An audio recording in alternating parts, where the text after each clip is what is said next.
This is a map of someone's brain, showing roughly which areas respond when they hear different words. For example, there's a small area in the middle frontal gyrus that reliably responds to hearing the word top. But it's not just one word, one location. A single word can activate a whole range of different brain regions.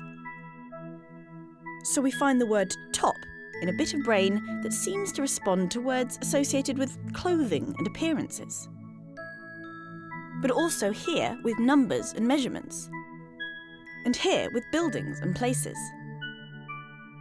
We usually think of language as being restricted to certain sections, like the temporal lobe.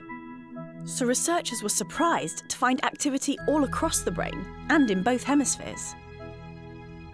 The map was made by scientists at the University of California, Berkeley. They put volunteers in an MRI scanner and had them listen to stories for 2 hours. Back in the front again, deep, deep, and she pulls out a pack of matches that have been laundered at least once. By monitoring blood flow to different parts of the brain, they worked out which places were responding to the meaning of the words, the semantics. They found that different bits of the brain responded to different kinds of words and concepts. And they could group them into rough categories, shown here by the different colours.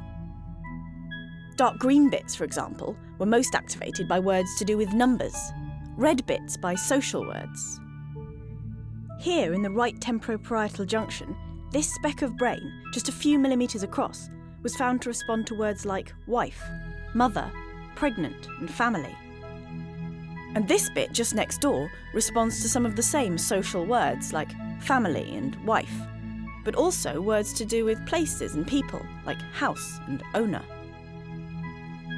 Generally, the concepts represented in each brain region relate to other functions that scientists already know about. So words to do with how things look, such as stripes, are likely to be found near the visual cortex. And although each individual's map is different, looking at these 3 brains, it's clear that different people have the same kinds of concepts in the same kinds of places.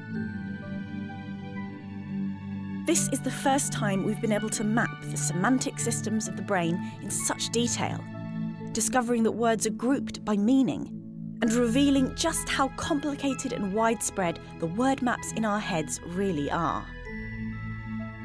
And the brain map is available online for anyone to explore.